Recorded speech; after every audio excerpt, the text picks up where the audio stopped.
Some people run from a fire. Some hear voices and they run towards it, knowing that their next actions could change a life. For 13 years, our guest, Andrew Radziewicz, lived the life of a legacy New York firefighter. Queens-born, firehouse raised, engine 211, ladder 119, hard calls, hot nights, brotherhood, tradition. But while Andrew was battling infernos in this world, he was seeing something else entirely. Memories of dying in another lifetime. Deceased friends appearing in his bedroom. Messages from beings he never asked to see and couldn't turn off. For years, he kept it quiet because in a firehouse, you don't talk about ghosts, and you definitely don't talk about angels. Until one voice, one warning saved his life and the lives of his crew. And one headline changed everything. Tonight, we hear the true story of the man known worldwide as the Psychic Firefighter and what happens when the unseen refuses to stay hidden. That's tonight right here on the very best in paranormal programming. I'm Dave Schrader, your host on the Paranormal 60. I'm not gonna stand here and listen to this baloney. He won't float. He doesn't stand for baloney.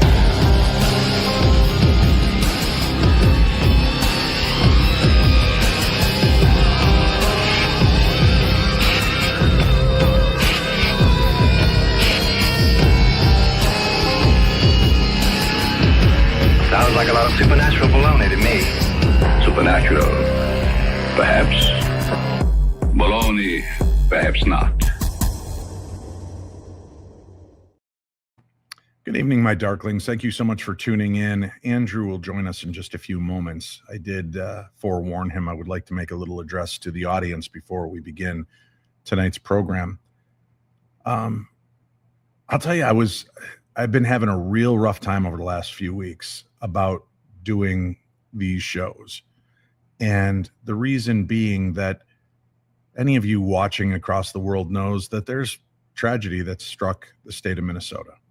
No matter which side you're on, it's tragedy. There's senseless deaths and things taking place. And it isn't some faraway land. It isn't even some faraway state. It's knocking on my door. Last night, the Paranormal 360, I ran a pre-recorded episode from, I think, about 4 or 5 months ago and questioned whether I should come on at all tonight. It feels like in these moments, and the way I've maintained doing what I do for many years, was that I placated myself with the concept that let me be the distraction from the rest of the world. Let me be your respite so that for an hour or two, you don't have to think about all the other horrors in the world. But what's currently taking place in our country, I don't know that I necessarily want to be a distraction anymore. Maybe it's time we all start paying a little closer attention. We start being more aware of the things that are taking place. And we decide what kind of line we're going to draw in the sand for ourselves and for the people that we care about. I don't care which side of the line you're on. There have been a lot of senseless deaths, horrific stories coming out from all sides. We talk about scary things, supernatural things, unusual things, magical beings, unbelievable topics. But none of it adds up to the kind of horror that's going on around the world and in our country right now. I don't have words to make it all go away or make you feel better about what we're all dealing with. I wish I did. And that's part of why I don't even know if I should have come forward to do the show tonight or last night, was because I didn't have words and I didn't want to ignore what's going on. Now, the good news coming out tonight in Minnesota is the fact that there has been some change, there has been some movement, and that things are going to back up and be reevaluated from both sides on how this is being handled. And that's important. That's good. that shows that there's some light and some awareness on both sides that the way things are going right now cannot continue. And I don't care which side of the line you're on politically. I don't care how you grew up. I don't care what your belief systems are, in the sense that you're racially motivated, spiritually motivated, whatever. We all need a healing right now. We all need to take a breath, step back, and just take a good hard look at the way we're living our lives, what we're allowing to have happen in our backyards. And I want you to think about those things. I'll continue bringing entertainment, and I'll be here Wednesday with the guys, barring any unforeseen tragedy. We'll be back Wednesday with the news, because I will keep stepping forward and trying to bring you some levity, some enjoyment, and some form of escape from the rest of what the world's bringing. But this was a tough one. I've spent a few days being very emotional about it, just because it's like watching scenes from some dystopian horror movie unfolding right here in front of me. And I know how I feel about it. And I know that if I speak in any one direct term too easily, I will be punished by half of my audience, which is also tragic, that we can't just feel things and speak freely without the fear of letting somebody else down, and just showing that we can all feel vulnerable in these moments. And it's got to be a time in our history when everybody's got to be questioning everything a little bit. And for those of you that are staunchly behind the type of tactics that are taking place, I say this with all the sincerity and love I have in my heart. May your family members, friends, and close ones never find themselves in a position where they feel they might be trying to help and they end up dead. I pray that that does not happen to you, so that you don't know what it feels like to be on the other side of these things. And I just ask for prayers for our nation, for our state, and for the people of the world right now, for calmer heads, peaceful hearts, and the wisdom to make the right choices across the board. The world can be a scary place, but I've seen beautiful resilience in humanity.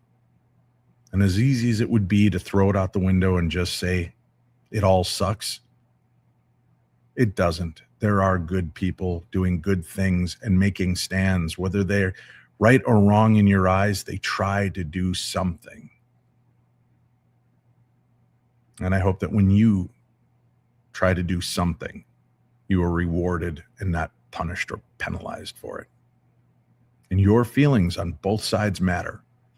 There is no doubt in my heart. But it's time we take time to take peaceful measures. Stop the screaming and the yelling. Stop the hatred.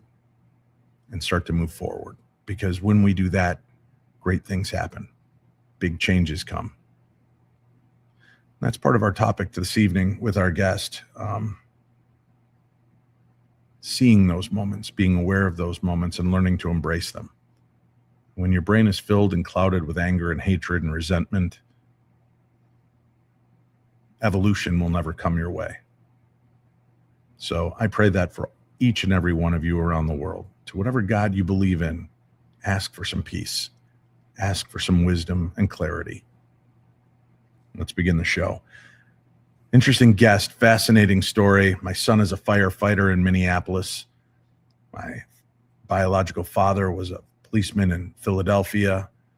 My sons have served in the military, so I'm very proud to be part of a legacy life where so many of the people in my life has been somebody that sees things to step forward and help. And our guest tonight had that calling in many ways. And Andrew's here now with us to talk a little bit about his life, about his experiences, and the amazing things that have come to him as the psychic firefighter. Andrew, thank you so much for joining us this evening. Thanks for having me on, Dave. I really appreciate it. And thank you for allowing me to take a few minutes to address the audience. Sorry it went a little longer than expected. It's just hard to find the right words, right? find the right emotion in these moments right now. Yeah, and no matter where you are in the world, right? I got friends all over the place, family everywhere, coworkers, former coworkers, everything. So everyone, I feel that we're all connected one way or another. So there's no avoiding or running from anything, because ultimately we got to figure this out together. That's how I look at things. So it's very important. Andrew, let me ask you real quickly here before we get too deep into this. For the last 20 years that I've been doing paranormal talk radio, I've talked to mediums and psychics and seers and self-titled prophets who said that there is a giant change coming and it's bubbling closer and closer to the surface.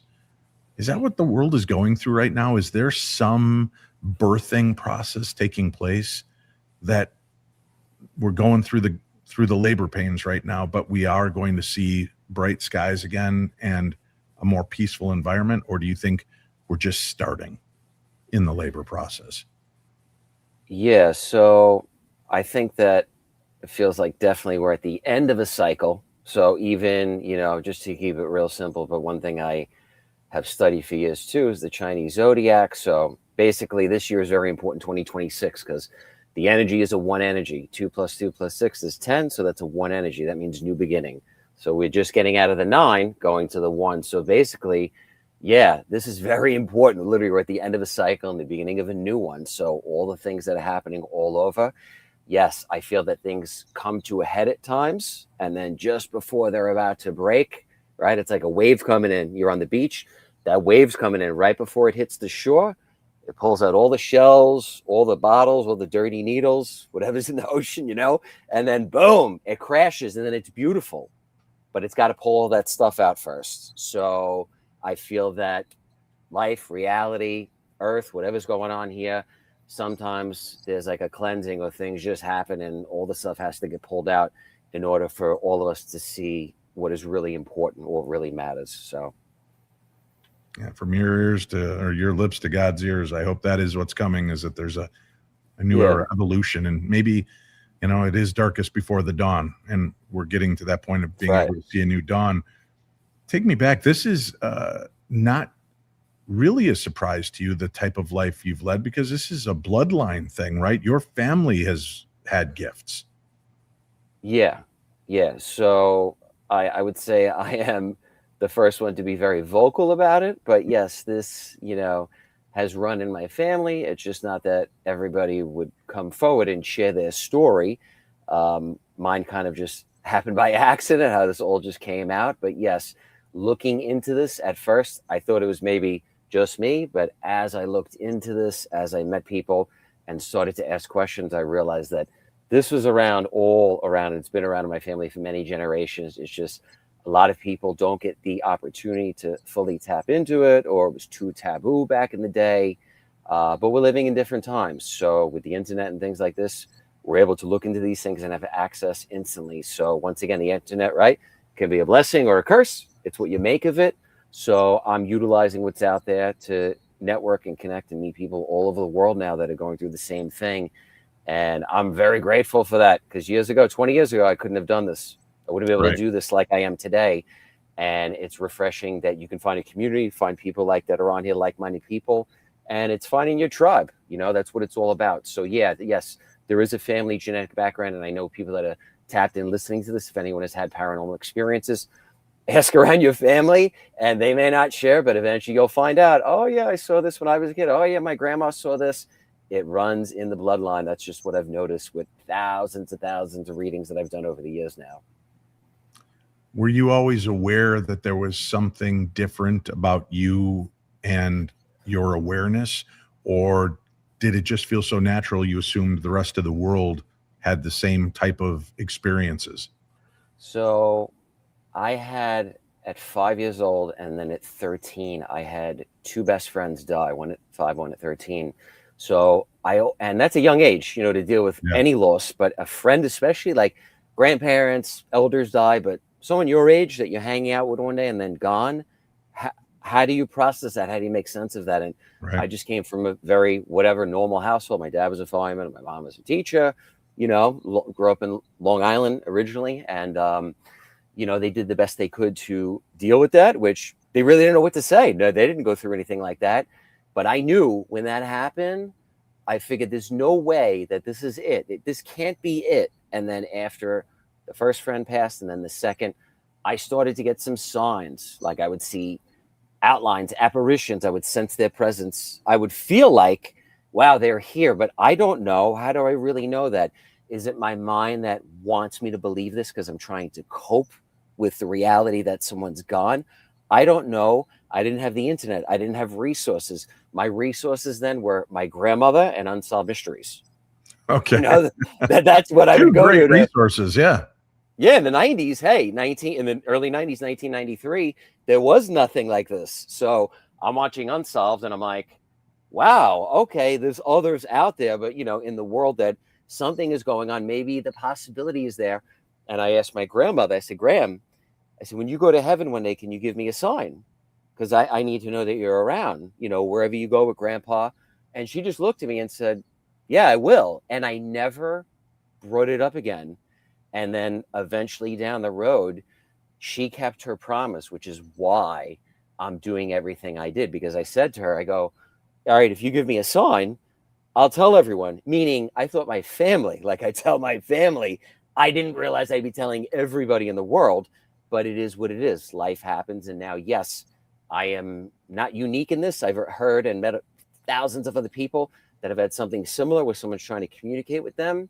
And I've just made this, though, my journey now and my mission to share what I experienced, because I feel that no matter what you're doing in life, whether you're a firefighter, cop, next door neighbor, you're raising 3 kids, working in a funeral home. I've also worked in a funeral home as a mortician, done a lot of interesting things in life. And no matter what you're doing, if you can tap into the spiritual side of whatever it is, you might have an experience one day that can play a role to save your life, which is what happened one day when I was in the firehouse. And if I wasn't doing this, meditating, doing all stuff like this, I may have just brushed off my experience like, that's nonsense, it's nothing. But I knew the sign I got was genuine, and I listened to that sign, and that sign ended up saving my life.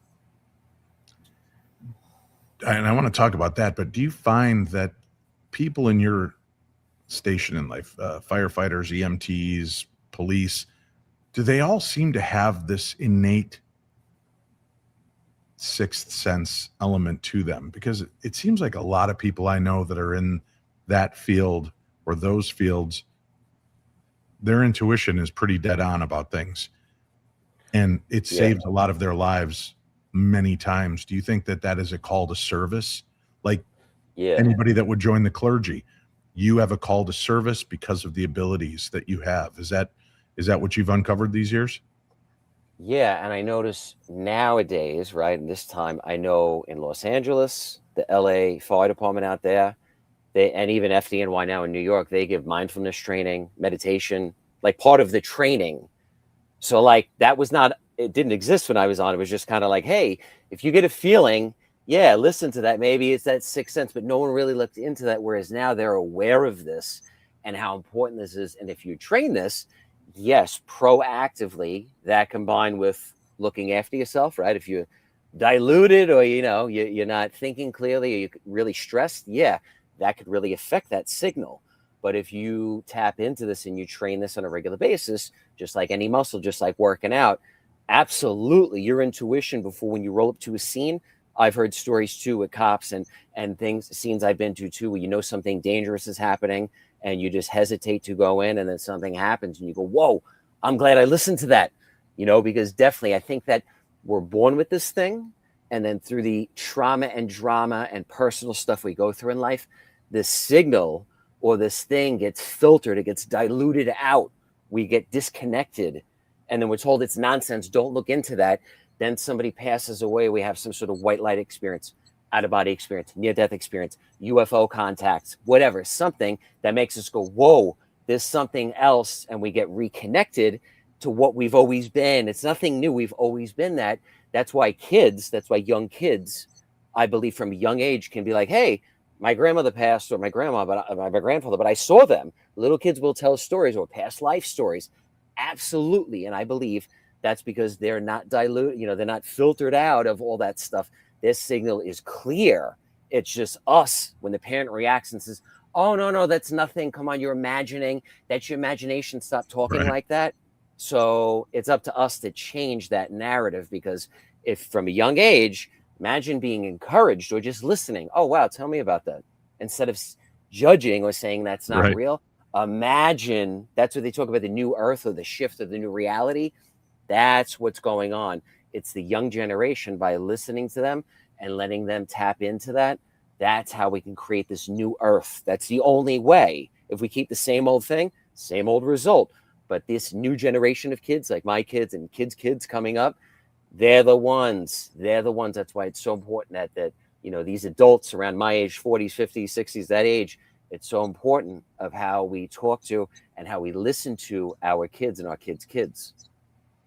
We're going to take a quick break. When we come back, what happened to Andrew in that firehouse? What did he have awaken him? And we'll find out about that when we return right here to your home for all things paranormal. I'm Dave Schrader. This is the Paranormal 60. A new year is rapidly approaching, which means it's time to stop letting last year's chaos rent space in your head and in your heart. This is the season of new everything. New life, new love, new confidence, new jobs, and new chances to finally become the best version of you that you've dreamt of. And the universe? Well, it's practically standing on your lawn with a giant cosmic boombox blasting messages meant just for you. You just need the right conduit. And that's where Love and Lotus Tarot with Winnie Schrader comes in. Winnie doesn't just read cards. She translates destiny. He helps you see the opportunities lining up, the patterns trying to repeat, and the new beginnings that are already forming behind the scenes. Right on the heels of New Year comes Valentine's Day, which means love is in the air, or at least it should be. And if your love life has been more like a blue screen of death error, romance not found, don't panic, my friends. The universe is already trying to nudge you in the right direction. The cards are ready to be shuffled, your story is ready to turn the next page, and your next beginning is closer than you think. Book your reading now, or better yet, buy a reading for a friend. Visit lovelotustarot.com and start the year the way it deserves, with clarity, confidence, and maybe even finding the love that you deserve. That's lovelotustarot.com. Your destiny awaits. Hello, Darklings and my fellow mind travelers. This is Mark Allen Lanou, the Gemini Mind. Come take a journey with me through this place we call life by picking up a copy of my book, Reality Was Once the Tapestry of the Dreamer, available on Barnes & Noble and Amazon online. You can find the links also on my website, markallenlanou.com. Chock full of stories about organized crime, the paranormal, my music career, NASA, and more. So go pick up your copy, and you all rock. Indeed. Andrew Radziewicz, our guest this evening. He is part of a brand new 3-part docuseries called Contact. You can find more information at ws-fm.com. That's ws-fm.com. For those of you listening to the podcast version of the show, I will have that link on today's program guide for you, along with the link to Andrew's website, so you can keep up with him and the other projects that he's working on as well. Before the break, I teased the fact that you had a very profound and interesting experience, and that kind of changed everything for you. Can you take us back to that day? What was it like before it happened and when it struck? Sure. So prior to that, right, my grandmother had passed away in 2010. And after she passed away, me and my mom went out to eat one night to a restaurant. There was a psychic there that started giving us messages, signs, whatever. So I started to learn meditation and take like classes all over the place, just, tapping into that sixth sense, meditating. So I'm doing that from 2010 on. Okay. So I'm going to the firehouse during the day. On my days off, I'm doing psychic readings, just helping guys I work with, their wives, their cousins, their relatives, preferably people I've never met. Because I don't want to read anyone I know. That's not going to help anything. Right. And am I psychic? I have no idea. I don't know at this time. At that time, I'm just figuring this thing out, just winging it as I go. But as I'm doing this, people are like, yeah, this makes sense. That makes sense. Well, I'm meditating, doing all of that. And as well, I was also having some UFO contact as well. So the combination of seeing UFOs, communicating with UFOs, doing meditation training. So I'm doing a lot of work, okay, on my days off. So leading up to, so you're not trying to walk into this light. You're running full force with a crowbar to pry it open. Yeah, because I figured if I'm going to do something and I can meet hands-on, face-to-face the people that have had 20, 30 years experience in this, I'm going to go do that. So like I said, I was all over doing meditation training. Then I came across a guy named Dr. Stephen Greer who claimed he could contact UFOs proactively. So I flew to the desert in California, learned how to do that in 2011. So started doing CE5. So I'm doing all this. I'm all in deep, you know. And at this time, nobody in the firehouse knows at first, just a couple guys. I don't want this to get out. You know what I mean? So as time's going on, a couple more guys are knowing here and there. Well, in 2015, we got a cold winter night. It's just after Christmas. So freezing in New York, right? Christmas lights up everywhere. It's quiet. It's right after Christmas, like a day or two after. And at this time, I had about 9 years on the fire department. So I was definitely seasoned. You know what I mean? I had gone to a lot of fires. I'd never had anything happen like this before or after, but this one night we're at work on the third floor of the firehouse hanging out. I look out of the window at where the gym is. This is just after midnight. And I saw a golden orb, like a ball of light gliding across the city skyline. So I'm like, that's nothing out of the ordinary at this point. I've been doing CE5, been doing all that stuff. So I'm like, whatever. All right, no big deal. I see it moving. Well, I got a feeling like we were going to go to a fire. Now, that's an intuitive thing that firemen get sometimes. You're at work, guys will be like, we're going to a job tonight. I just know it. No psychic stuff, just I feel it. So I had that feeling. So I'm upstairs, and all of a sudden I started to smell smoke. So I'm bolting down to the pole hole, right, to slide down the pole in the firehouse, literally. As I'm going down, boom, second alarm fire right there in Williamsburg. So we're on the truck, we're going down there, and as we're getting ready, you could hear on the radio that people were trapped. They were having fire hydrants that were frozen. So this is bad. This is bad already right off the bat. So we're talking about what we're going to do, where we're going to go, the guys in the back, right? And as we pull up, the whole block is banked down. That means smoke basically to the ground. So it was thick black smoke. We're getting there, and as I get off the truck, okay, all of a sudden, out of the corner of my eye, I could see there's like this purplish outline, okay? But I heard my grandmother's voice say, Andrew, don't go in there. Now, I smelt her perfume. She had like a 1980s Bill Blast Vanilla Musk, like that old school grandma sense. You know what I mean? Right. So I could smell it, though. It was like literally like everything paused for a second. It was just like, everything got real slow. And I could just see this outline, and it was slow but fast. You know what I mean? Right. Everything slowed down, but it was like, whoop, Andrew, don't go in there, and then gone. And I'm like, this had never happened before at a fire. Nothing like this. So I'm grabbing my stuff, and I'm like, how do I tell the guys, right? Get to the front of the building.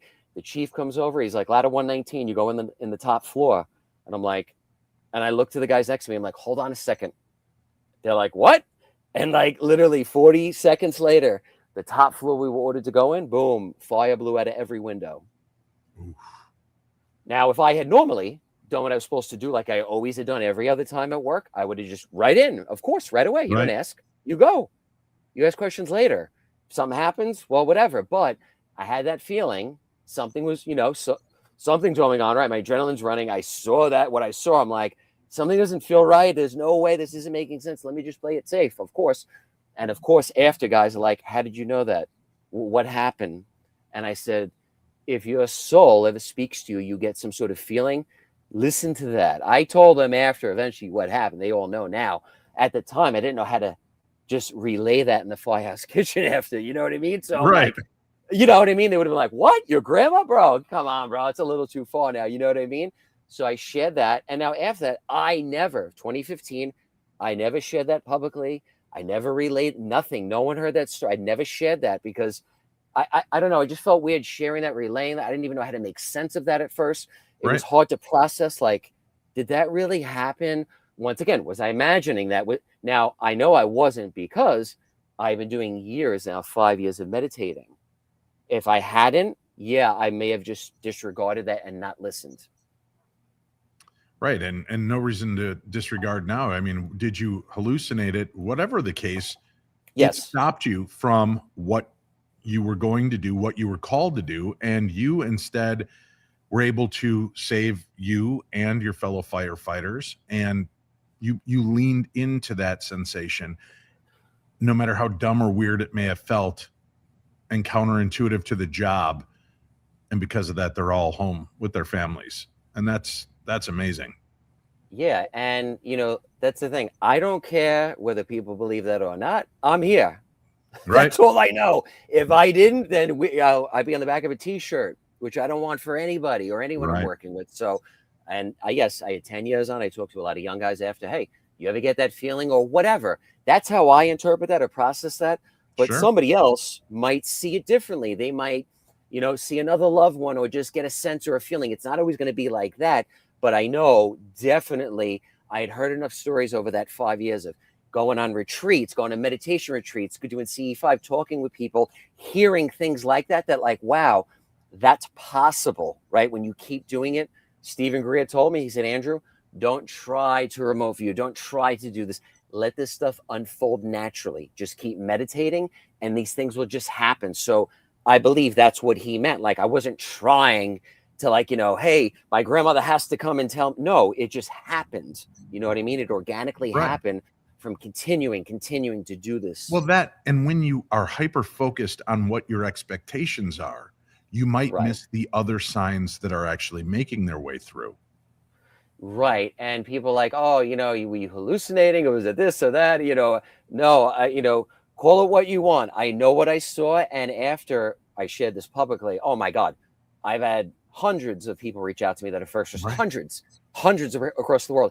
Andrew, I saw something just like that, or my loved one, or then I started to go around to firehouses in New York. This is nothing. After 9/11, people like, oh, what about the people that died 9/11? Yes, some of them have passed the 9/11. I know guys firsthand, besides me, regular dudes that have seen the apparition, the ghost, whatever you want to call it, of guys that passed the 9/11. A lot of their apparitions would stay around the firehouse still to this day. Yeah, many firehouses report to be haunted around the United States. Oh, yes. Yeah, and police stations. It's really interesting. These guys are committed to their role, and this is what they do. That's right. It's we live in a haunted planet, but also, my understanding from doing a lot of this work is sometimes whatever you've gone through or in that last moment, maybe you can't process. I don't have all the answers. I'm not on the other side. I just have little dribbles, here and there, little drips, but maybe they don't want to leave. Maybe they feel safe where they are. And the guys that I talked to were like, hey, they're not bothering anyone. They want to just be in the corner of the bunk room in the firehouse night. And I see his apparition. Some guys won't sleep in there. No way. I don't want to see it. No, I get it. But other guys are like, hey, just don't rock the apple cart. Like, this is a sensitive thing. But I felt relieved. You know what I mean? Like, wow, it's just not me that I'm, the nut job or the weirdo or, the freak. No, there's regular guys, but you'll never hear them. They're never going to come forward. They're not going to do a podcast. They just want to do their time and get out. Right. My life, whatever it is, what it is. And things happen after that, got me in this position. So. And you said you were guarded with this, and especially with the Brotherhood, you don't know how they're going to respond, and you don't want people thinking you're a crazy firefighter. But eventually the top got torn off, right? And was it the New York Post that came knocking? Talk to us about that experience. So that happens. Then unfortunately, and people could look this up, where I used to work in Ladder 119, one of my bosses, Lieutenant Ambelis, tragically passed in a fire. So that's awful, right? That's a terrible thing. I wish no one had to go through. So we went through that collectively together. Here I am tapping in, doing this stuff. I wasn't working when that happened. I wasn't working at the time. I tore my quad, actually. I was out of work, but it was in the firehouse that I worked at. So yeah, collectively, oh my God, what a horrible thing. But I'm still doing the work, still going through all this stuff.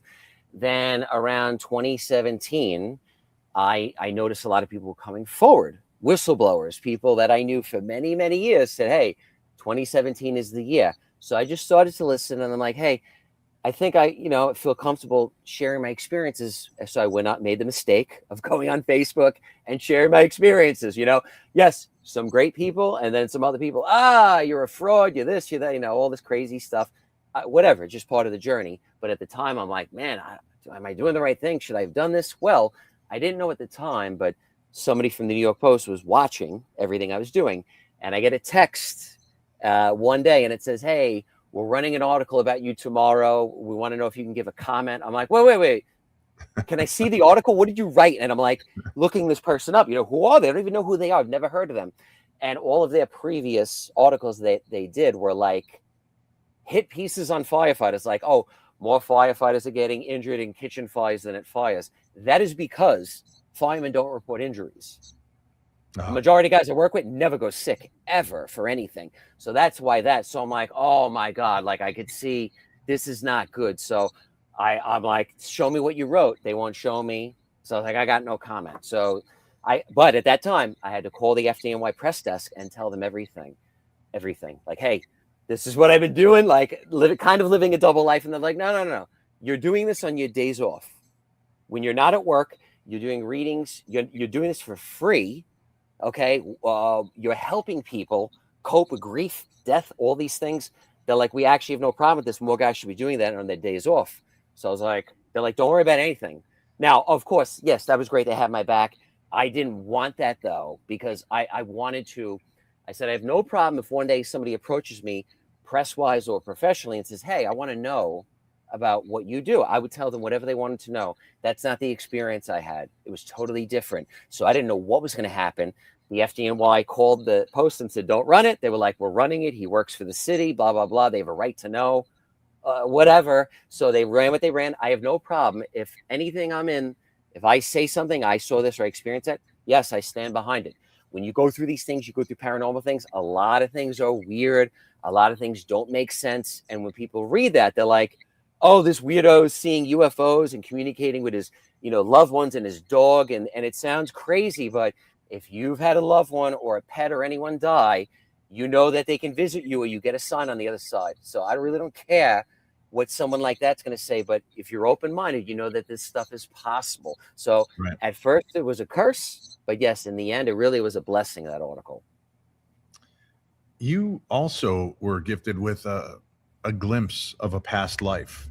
You were given this opportunity. So you just mentioned the curse and then the embracing of it and realizing what a gift. When these things are trickling out and hitting you, did you ever get to the point where you're like, wait, I need this gone. I just want to be done. Yeah. So anyone that's done anything like this, you'll understand this totally. So when you do this and you're around people that you care about, love about, and you might see something or sense something, right? Hey, you sense, right? Something bad's going to happen. You relay it to a cousin or a friend. Hey, man, watch out for this. And they don't act and something bad happens. That can rattle you. You know what I mean? So that years ago, I'm past that. But years ago, I was like, man, if my own family or people I'm close aren't going to listen to me, maybe I shouldn't be doing this. Maybe I am nuts. I did have that feeling, but I met a doctor named Gary Nolan at Stanford who was extremely helpful for me on my journey. When I was early on going through things, I reached out to him. I was also, like I said, doing CE5 and having weird experiences. And he said to me, Andrew, I don't doubt anything you're doing. I know you're not lying. And we spoke at length. He's like, I find it fascinating what you're going through. If anyone gives you a hard time, just say, too bad. You have a really cool, interesting life. They're not going to get it. Just keep doing what you're doing. And I was like, wow, that's someone professional, a top scientist nominated for a Nobel Peace Prize telling me, hey, man, don't worry about it. So that really inspired me to just keep being who I am. That's awesome. Let's talk about your glimpse of a past life and what that was like for you, and what did that reveal? What new aspects of life did you learn from that? So when all this went down, right, and I came forward, I did an interview with a guy, and after the interview, this lady, Mary Rodwell, had reached out to me. Sure, from Australia, right? Or New Zealand? Australia. She's in Australia, yeah. Right, so she reached out to me and said, Andrew, I want to do a regression on you. I'm like, I don't know. I don't want to go to Fantasyland. You know what I mean? Like, right. Because Jacques Vallée, who I know and respect very well, he would say, yeah, this study's done on regressions, and some of them are nonsense. So just be very careful. People can dictate or guide you. So depending on who it is, I just felt very comfortable with her. Regardless, I filmed the whole session, recorded the whole thing, and I connected with Mary because when I did my first interview was with a guy named Michael Harold's on YouTube. The first interview I did in like 2016, 2017. During the interview, he goes, Andrew, you're turning blue. I'm like, what? He goes, turn the camera around. Now, something was going on with the electronics or something like that. where, as I talked about my experiences, I literally was turning blue, dark blue, and like I'm like, it's got to be broken. So I went out and bought another computer. Same thing happened in my next interview. I'm like, whatever. He felt, Michael's like, Andrew, I think you're tapping in to like 4D reality. I'm like, I don't even know what that means at this point, but okay, Right. whatever. Let's just keep going. So I just kept talking for the whole 2 hours. I'm turning blue on and off. Well, Mary Rodwell, I get another computer, regresses me, and she goes, Andrew, you were turning blue. That's impossible. So I'm like, all right, what do I do with this? That's great, but what do I do? She goes, you need to find a geneticist. And I'm like, okay, that's how I found Gary Nolan. Well, also during this regression, I said to her, I go, I'm getting the feeling like this. Someone behind me, she's blue. I go, she's expressing to me that I died in a past life. She was my mom, and that she feels upset because I drowned in water, and she's trying to come through to me and contact me now in this reality. Now, as I'm saying this, I'm feeling behind me. So after I look at the video, and as I said that, there's something behind me that's blue. But what really, really took it to the next level, after the regression, I called my mom. Now, my mom would not do anything like that. She's open. She's got abilities, no doubt about it, but would not do anything like I'm doing. So I said, she's like, what'd you do today? I said, I got a regression. And she's like, what's that? I go, that's like you know, you can tap into past lives or things like that. She goes, that's interesting. She goes, because when you were like 3 or 4 years old, she goes, you looked at me and you go, Mom, I already died once. I drowned in water. I had another mom. I went up to heaven. I saw Jesus. And now I came back, and now you're my new mom in this life. I go, what did you say? And like, why did that happen? What did you say after? She goes, I was just like, okay. And I never brought it up again. And I'm like, what? So I didn't know my whole life. No one told me that until I'm like 35, 36, whatever. So I'm like, oh my God, is that like a past life thing? Now that I told her after, though, I didn't tell her about the regression. What happened? I go, because in the regression, some woman was behind me that was blue or something and said I drowned in water, and, you know, she was my mom in another life. I'm like, that's crazy. That doesn't make any, you know, that wouldn't make any sense. My mom had no prior knowledge. So yes, that to me was some sort of other reality or something, a previous life, something like that. Yeah. So is the drowning why you were blue, or do you think that this is an alien connection, especially if the mother figure behind you is blue skin? Yeah. I think that you've heard I don't like to get too crazy with terms, because people are like, oh, they're definitely Arcturians or Pleiadians. There was a blue woman, possibly Arcturian or something like that, or some race of beings that is beyond our comprehension. I don't even like to put a word on it, but something was physically behind me. I have a photo. There's something blue. But it was different than human being. You believe it was a different very spirit. Tall, extremely tall, something beyond human, but expressing that they were connected to me. So is that alien? Is it something? I don't think it was human. It was something from either a different timeline or this previous life, something like that, where in the previous life or other timeline, that's the result. Something, it's hard to make sense. You know what I mean? Because when you have these experiences, people know too, most of the communication's telepathic. So you're like downloading, you're like, whoa. Oh my God. They're not like, hey, I was your mom. And no, that would be so easy. I'd be finding missing kids right now all over the world if they spoke to me, all these spirits and everything. It's not that easy. It's like a lot of telepathy, but that's the best way I could comprehend what was going on.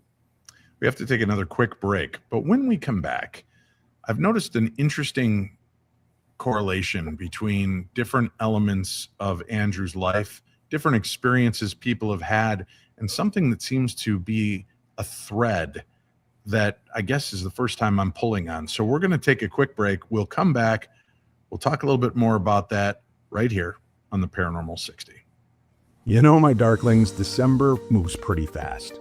All the outings, the parties, the shopping, the travel, the did we actually wrap everything chaos? But once the noise dies down, there's always that one moment that I look forward to most. Slowing down, cozying up, and just being present with the people I love. And that's exactly why I keep going back to Cozy Earth. Their bamboo sheets, made from viscose from bamboo, are the best gift of better sleep I've ever given, and the best gift I've ever given myself. They're incredibly soft. They sleep cooler, and somehow they make crawling into bed feel like you're slipping into a luxury retreat. And if you've got someone on your list who desperately needs rest, or if that someone is you, this is the gift that says, take a breath. You deserve this. And then There's the bubble cuddle blanket. I've told you about this. If you want to give a gift that feels more like an experience than a product, like a hug that they can feel from you any time of year, this is the gift. It's got that plush textured feel, just the right weight, and it turns any couch or bed into the coziest corner of the house. Snuggling by the fire, movie nights, maybe even a quiet moment on the couch. This blanket makes all of it better. It's comfort that lingers long after the holidays end. Plus, you get a 100-night sleep trial and a 10-year warranty. Think about that. Try returning any other bedding after using it for 3 months. That just ain't gonna happen. Cozy Earth stands behind every stitch. So here's the deal. Now, through December 12th, head to CozyEarth.com and use my code P60 for up to 40% off. And order by the 12th for guaranteed Christmas delivery. Listening after that, don't worry, my darklings, the code still works and it's going to get you 20% off year-round. And if you get that post-purchase survey, make sure to mention you heard about Cozy Earth right here on the Paranormal 60. Again, CozyEarth.com. Use my code P60 for up to 40% off through December 12th, 20% off year-round. Give the gift of comfort that lasts beyond the holidays and carries you into a cozy new year. Did you know that radio just got a little extraterrestrial?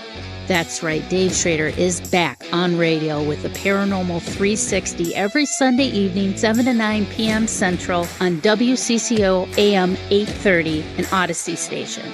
Just download the Odyssey app and look for the WCCO logo, follow the station, and listen live. That's the Paranormal 360 on WCCO AM 830, an Odyssey station. We're back. This is the Paranormal 60. Andrew, again, is part of a 3-part docuseries called Contact. You can find more information at WS, that's W like Walter, S like Sam, -FM.com. We'll have a link for that on today's program guide. Plus, we'll have a link to see Andrew and his website and keep up with him and all of his projects. And I've had some people asking, do you do private readings? Can they reach out to you through your website and get readings at this point? Yeah, absolutely. Just go to psychicfirefighter.com. It's real easy. Perfect. All right. The question I have for you is something kind of struck me as we're having this discussion. You talk about near-death experiences. You talk about past lives, talking about alien encounters. Isn't it interesting that people that have shared these near-death experiences talk about entering into a big, bright room where they see an outline of a tall figure, sometimes a shapeless figure, and almost distorted, but they get the sense that it is a religious phenomenon. It's a Jesus character or a God character. Then you have people on the other side who have UFO abduction cases. And many will say that they saw themselves floating out of their bed through the wall or window, and then they're in a bright white room with these large beings. Both share very interesting qualities in the fact that it's an ethereal form, a soul abduction that the aliens do. Not always a physical, but it seems like they're able to take that transcendental version of you to study and work on as well. What do you make of this? I mean, is life really what we think it is? Is death what we really think it is? Or are we just part of an alien transaction that we elevate and death becomes something else, and we maybe step through that light to become a Palladian or a Nordic or whatever else is out there? Do you think there is this large cycle that just keeps spinning through the universe, and we keep living different lives in different ways? Yeah, I think that, we're like half, physical and half spiritual, and we're going in that direction on at least this timeline, this reality, towards more spiritual eventually after this. Wow, then we're all spiritual. So I know some of the beings express that they're interested because we have the mix of being physical where they're all, non-physical. So it's like curiosity, interesting, right? So my experiences with this, I've not been abducted, no crazy doomsday end of the world. I just haven't had that, nothing like that. It's been like a beautiful, peaceful interaction, lives were saved once, but besides that, proactive CE5. They haven't really anything like, oh God, this is, doomsday is coming, nothing like that. So I'm not saying that doesn't exist. I think anything is possible. Okay. Intention is the key. And I think that we all can shift individually, but ultimately collectively into this new reality. It seems like even the UFO phenomena, right? It's like mainstream. It wasn't like that years ago. So even focusing on something, you see how powerful your intention is. Consciousness is the key to all of this. So that is the bottom line. The consciousness aspect, if you don't look into that, if you look all physical with this, you're never going to get after it. To me, it's that consciousness connection that we are part of something much greater. And this is just like a stop along the highway. This is just a little school off and then jump back on and you go into that intergalactic or whatever that highway is. And I can't even put it into words. That's why, like, even with beings, I don't even like to categorize because I've seen so many different types and I can't even, it's beyond words. You know what I mean? It's just beyond words. But I think our brain, our subconscious mind too, as a defense mechanism, wants to attach something we see to, oh, it's an angel. Oh, it's a demon. Oh, just so it makes sense, as opposed to, really, I don't know, unless it says to you, hi, I am this. I can't say. Most of my contact is nonverbal with them. It's just like experiencing and this telepathy going on. So, yeah. Walk me through that, Andrew. I've had weird experiences. I've seen what I believe to be a Bigfoot when I was very young. I've seen UFOs over Trout Lake, Washington at the Assetti Ranch. I've had strange experiences with psychic phenomena and ghosts throughout my life, but they're always in snippets and flashes and bites that leave me feeling like I'm living this surreal life. I can't even begin to fathom what it's like to have had the kind of experiences to the depth in which you are doing this and not feel like you're losing your mind. Because even in simple matters, I'm downstairs at the Palmer House here doing a little investigation this weekend with some ladies, and we catch an EVP of this little child's voice saying, I'm a silly ghost, and it kind of giggles. And I heard it, and there's no little children in this room. It's me and a bachelorette party doing an investigation. And my brain is just, how is that possible? I can't, how do you deal with that and not think, I gotta be crazy. I'm nuts. There's no way this is real. Yeah. So I think it's all about whatever you're doing, but just like a phone, right? Eventually you got to recharge it. So I do not wake up in the middle of the night and have some crazy download of there's ETs in my bed. No. I would lose my mind to be in a psych ward. You know what I mean? So right. At first, right. And people I was around training and doing things taught me, hey, there's proper etiquette. We don't do that 24/7. Just whenever we want surprising people, you do it. And then when you're done, you go and be yourself after, you with your family. And it's not like that. But when you're in it, yeah, you could turn it on or off. So basically, I've learned to turn that on or off. The only time it would intervene is if something is imminent. Same thing, imminent danger. That's different. But normally, I could be at the firehouse all day with guys shooting basketball, hanging out, watching football, and nothing. Like that's not even going to be brought up. But I know if I'm around certain people, hey, we could do that all night and talk about it. So really, it just I've learned to, no matter what my environment is, be professional. And then when it's time to do what you got to do, and then after that, just be yourself. Because yes, I know I've learned from other people over the years, getting too all in or like losing it and watching. The daily care I take for myself. Don't drink, don't use any drugs, nothing like that. Meditate daily. Most people I know do not do that. They're utilizing and doing something. So that has really helped to keep me grounded through all of this, because just for me personally, I wouldn't be able to handle going and taking mushrooms or anything like that. And then, doing readings the next day, forget it, wouldn't work. I wouldn't be able to handle all that. So yeah, it's like training that muscle, right? I train that through a decent lifestyle. I love Oreos. I love ice cream. I'm not organic and all that stuff. You know what I mean? I'll eat stuff, candy with my daughter. But once again, everything within reason. You know what I mean? Try not to have too much of anything. Does your daughter show signs that this bloodline has continued? It is a family affair. So I have a 6-year-old daughter, and at 1.5, we're outside, and we're coming in the driveway. I have a video of her just pointing up and saying, light, light, the light. And there's an orb going over the house. I filmed it. It's beautiful. To now, she goes, Daddy, can we go outside? I want to see the lights. I just let her piece together whatever that is. If she asks, that's different. I will gladly tell her whatever I can, but I really want her to figure out and piece together what this is. Is it grandma? Is it, great grandma? Is it alien? Let her figure that out and see there's no harm. And then she could sort out or go whatever direction she's like, instead of saying, oh, it's the Pleiadians. Oh, it's, whatever it is. It's the blue chicken cult. No, you know what I mean? Right. Let her just sort out whatever it is on her own. And then she'll see and separate that. And, always be realistic. You want to have an open mind, but, you don't want to go too over the top that, it's an angel every time there's a light. Maybe it's a drone. Get a satellite chart, which we have. We have all that stuff. I want to share too, that Contact film is unique. I've done a lot of projects. That is the first project I've ever done in my life, docuseries, that has been peer reviewed.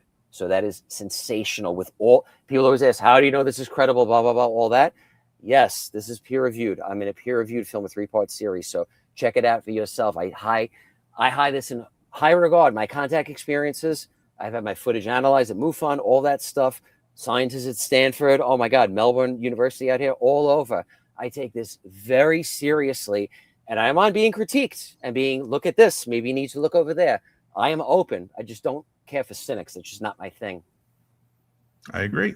It's you got to be open to it, right? And if you aren't, you're not hurting anybody else by being a cynic. You're just cheating yourself of possibilities and seeing a little bit of that magic around us.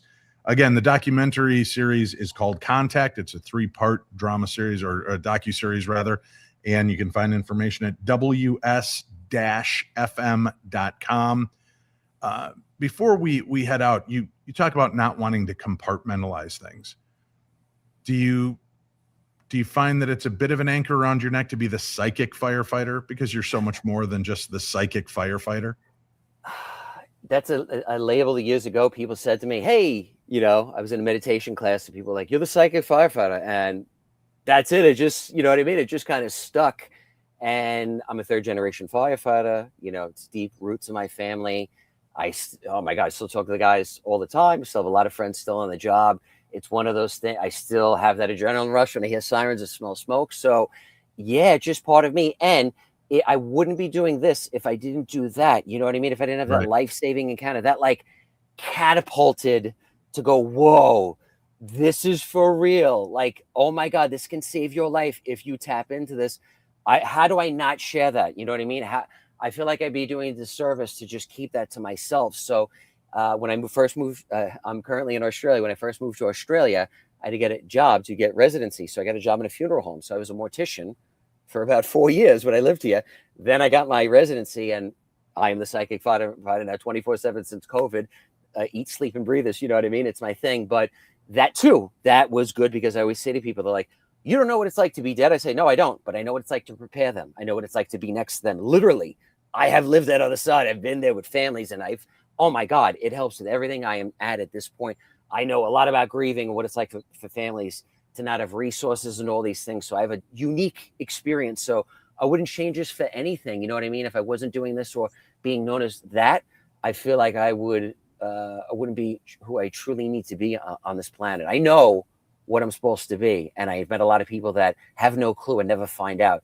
And I don't want to die not knowing that. I'm grateful I know that. We only have about a minute and a half left here together.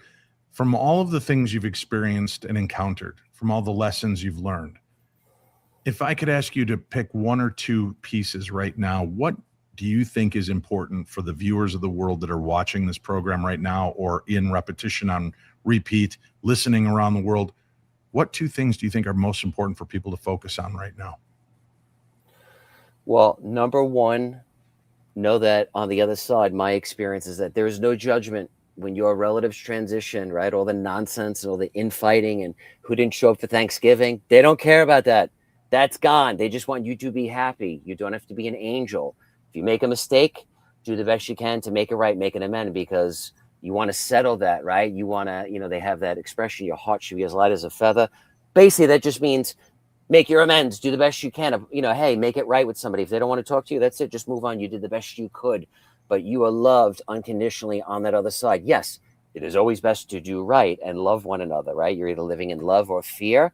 So if you need inspiration or you're a little stuck, think of what your loved one, whether it's your cat your aunt, uncle, relative, whoever it is that loved you dearly, what they would want. They'd want you to be happy and live.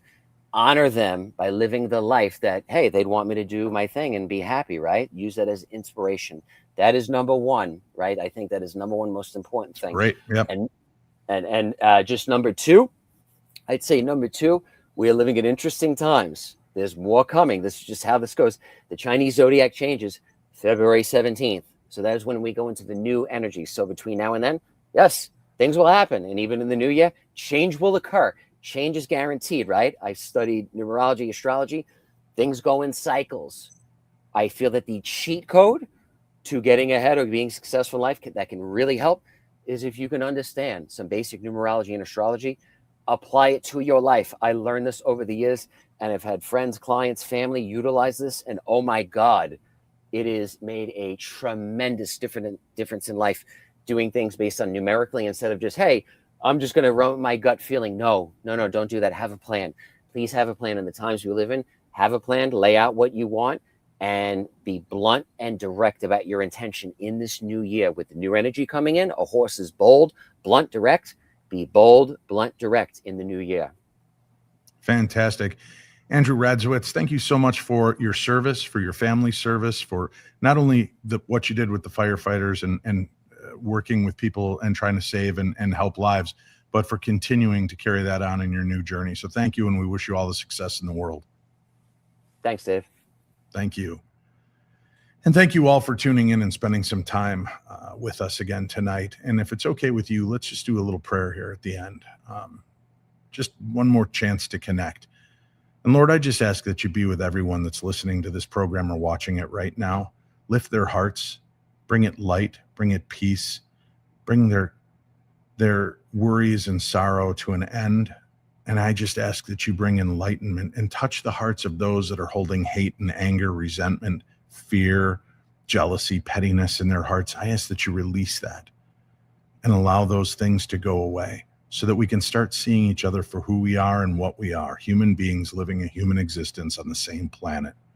Stop putting boundaries where they don't belong and start allowing people to be people and love to flourish. And Lord, I just ask that anybody that's suffering out there mentally with depression and anxiety, that you begin to heal them and show them another way. Bring them to the light, bring them to an exposure, maybe even like our guest, giving them that gift of awakening and realizing that there is more to life than what they're experiencing right now. And we know that when one or more come together in your name, you hear our prayers. And we ask you now to hear our prayers and bring peace and healing to all that are suffering and to the families of those that have lost their lives in the state of Minnesota recently and around the world. We pray this in your name. Amen. When you hear stories like we heard tonight, it's easy to focus on the extraordinary moments, the visions, the warnings, the things that shouldn't be possible. But what lingers tonight isn't just what Andrew said or what he saw, it's what he risked. He didn't gain his credibility from a stage or a studio. He earned it in burning buildings with people's lives on the line. And when the voices spoke up, he listened, even when it cost him everything he thought his future would be. Maybe the real question isn't whether the other side exists. Maybe it's how many of us hear the call and how few are willing to answer it. So for those of us trying to make sense of a world that feels bigger, stranger, and more disconnected at times, tonight was a reminder. Sometimes the fire isn't there to destroy you. Sometimes it's there to reveal who you really are. So thank you for tuning in to your home for the paranormal. I'm Dave Schrader, and this is our Paranormal 60.